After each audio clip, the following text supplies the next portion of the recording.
जळगाव लोकसभा मतदारसंघाच्या या प्रचारानिमित्त या ठिकाणी उपस्थित असलेले राज्याचे उपमुख्यमंत्री आदरणीय देवेंद्र भाऊ,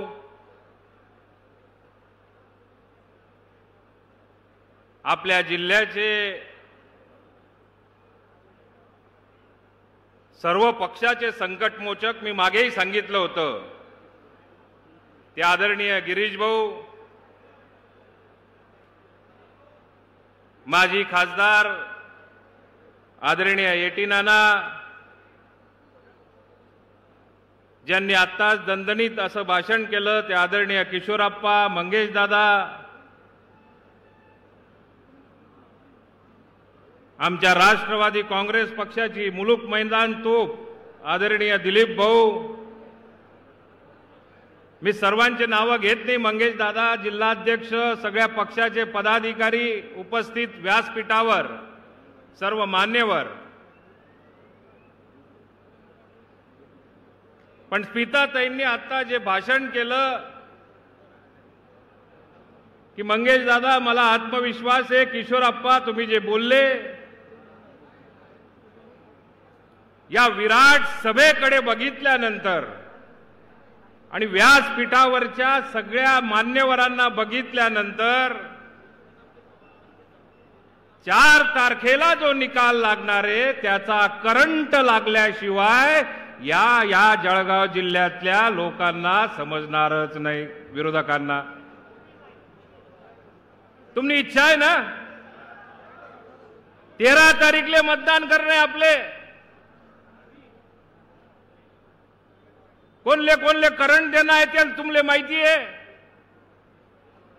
1-13 तारीखले तुमने मतदान होय ना, 4 तारीख ना निकाल मा तुमले करंट कोणले देना आहे पारोळा वाला से ते सुद्धा समजावे. नाना तुमले नाही, नाना तुम्ही त्यांना अर्थ चुकीना काढजात नका.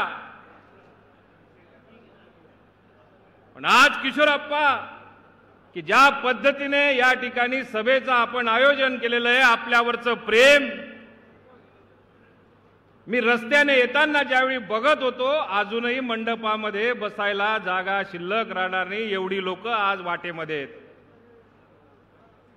पाचोऱ्याकडे अनेक वर्षापासून आमचे संबंध आहेत, नात्यागोत्याचे संबंध आहेत.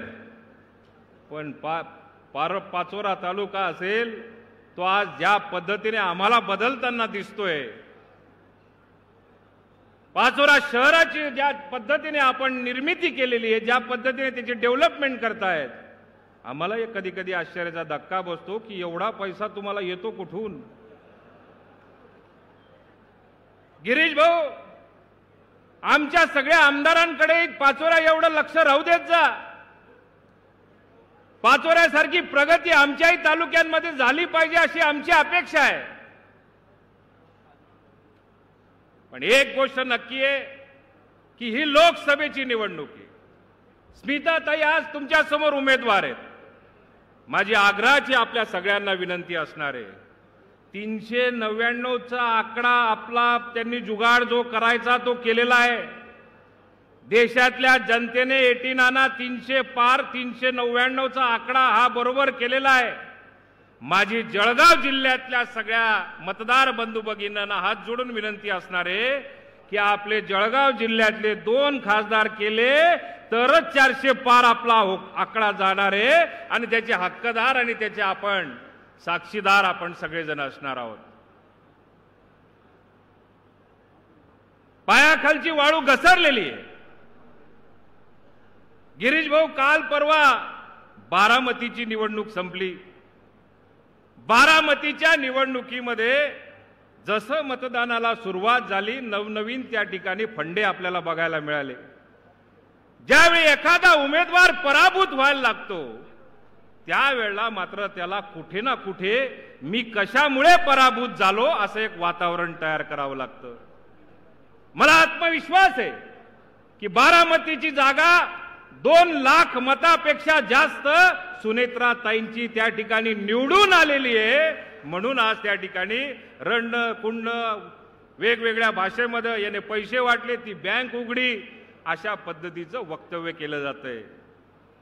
ज्या दिवशी पराभव आपल्याला दिसतो त्याच वेळेला अशा पद्धतीचं वातावरण आपण देशामध्ये अनेक निवडणुका बघितलेल्या आहेत, ते करताना दिसत आहेत. मला तर काल रात्री झोप लागली नाही. एक अजब स्टेटमेंट पवार साहेबांकडून आम्हाला ऐकायला मिळालं की लोकसभेच्या निवडणुकीनंतर काही पक्ष जे आहेत ते काँग्रेस पक्षामध्ये विलीन होणार असं त्यांनी एक भाकीत केलं. किशोरप्पा, तुम्ही आणि मी वाचलो, दिलीप भाऊ आपण तुम्ही आणि आपण याच्यातून वाचलो. कदाचित आहे त्याच ठिकाणी जर का आपण राहिलो असतो आणि हळूहळू जर का संजय राऊतने जर का पवार साहेबांच्या मार्गदर्शनावर चालण्याचा जो निर्णय घेतलेला आहे, कोणता कोणता पक्ष काँग्रेसमध्ये विलीन होणार आहे हे केवळ फक्त पवार साहेबांना आणि संजय राऊत साहेबांनाच माहिती आहे. म्हणून कदाचित आपण नशीबवान की याच्यातून बाहेर पडलो आणि काँग्रेसच्या फेऱ्यामध्ये कुठे अडकलो नाही. गिरीश भाऊ, एक नक्की आहे की येणारा काळ असणार, मी जास्त वेळ बोलणार नाही, परंतु स्मिताताई तुमच्याकडनं आम्हाला अपेक्षा आहेत. स्मिताताई काही नवीन राजकीय क्षेत्रामध्ये काम करतायत अशातला भाग नाहीये. विधान परिषदेमध्ये त्यांनी त्यांचं नाव कमवलेलं आहे, त्या ठिकाणी कामाची छबी आज महाराष्ट्रामध्ये आपल्याला बघायला मिळालेली आहे. जिल्हा परिषदेच्या अध्यक्ष असताना त्यांनी त्यांच्या कामाची कर्तृत्व, काम करण्याची पद्धत आपल्याला सगळ्यांना ज्ञात आहे.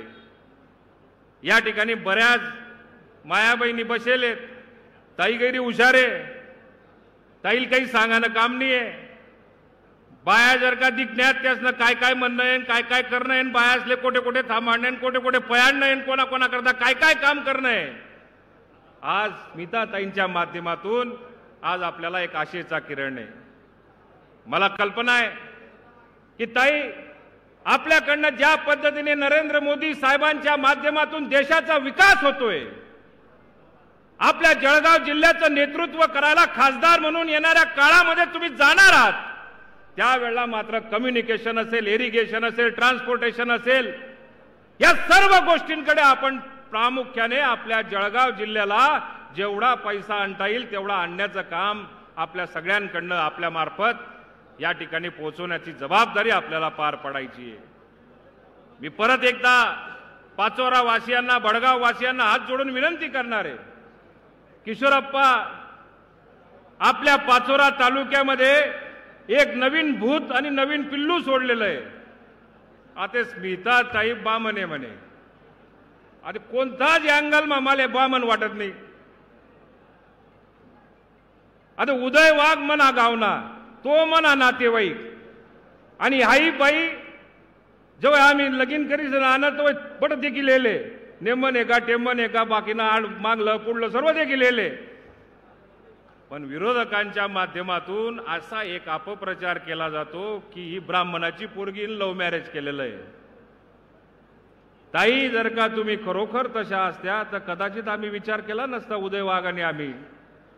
पण ज्या पद्धतीने हा अपप्रचार केला जातोय याचा अर्थ कुठेतरी रडीचा डाव खेळताना आज या विरोधकांच्या माध्यमातून केला जातोय. गिरीश भाऊ, या पारोळ्याच्या जी काही भाऊबंदकी आता एकत्र झालेली आहे तिच्या बाबतीत बोलायचं जर का झालं तर 2 महिने अगोदर ते ज्यावेळेला भारतीय जनता पार्टीत होते तोपर्यंत एकमेकाचं खानदान काढायला कधीच त्यांनी कमी केलं नाही. बाळासाहेबांचा जर का मला रात्री बेरात्री फोन आला तर फोन लावून लावून फोन गरम व्हायचा आणि का नाही लाल व्हायचा. आणि आज मात्र त्यांच्यामध्ये एकमेकांमध्ये एवढं प्रेम जर बघायला मिळतंय, हे प्रेम 13 तारखेनंतर कधी फुटेल आणि कधी बाहेर येईल हे आपल्याला बघायला मिळणार आहे. मी आपल्याला सगळ्यांना एकच विनंती करणार आहे की आपल्या देशामध्ये आपला खासदार पाठवायचा आहे. जळगाव लोकसभा मतदारसंघ असेल, रावेर मतदारसंघ असेल, याच्यातून आपलं नेतृत्व करणारं प्रतिनिधित्व जर का आपण पाठवलं तर ते 400 लोकांमध्ये जाऊन बसेल. आणि समजा जर का चुकून मुकून दुसरं कुठलं राज्यातून 2-4 लोकांचं नेतृत्व बसलं तर एटी नाना त्या ठिकाणी 550 खासदार बसतात. आणि 1-2 जर का दुसऱ्या पक्षाचे आले यांना त्या ठिकाणी कोणी कुत्र सुद्धा विचारणार नाही, कोणत्या टेबलवर बसतील, कोणत्या ठिकाणी राहतील असा एक प्रश्न निर्माण होईल। त्यावेळेला मात्र आपल्याला पश्चाताप होईल की आपला खासदार या 550 खासदारांमध्ये कुठेच चमकत नाही, कुठल्या तरी कानाकोपऱ्यामध्ये बसेल। अशा पक्षाला मतदान करण्यापेक्षा महायुतीचा जो उमेदवार असेल त्यालाच आपण या ठिकाणी लोकसभेवर पाठवावं एवढीच आपल्याला सगळ्यांना विनंती करतो। आणि 13 तारखेला स्मिताताईंच्या समोरचं बटन दाबून, कमळाचं बटन दाबून त्यांना भरघोस मतांनी आपण विजयी करावं अशी आग्रहाची विनंती करतो आणि थांबतो। धन्यवाद।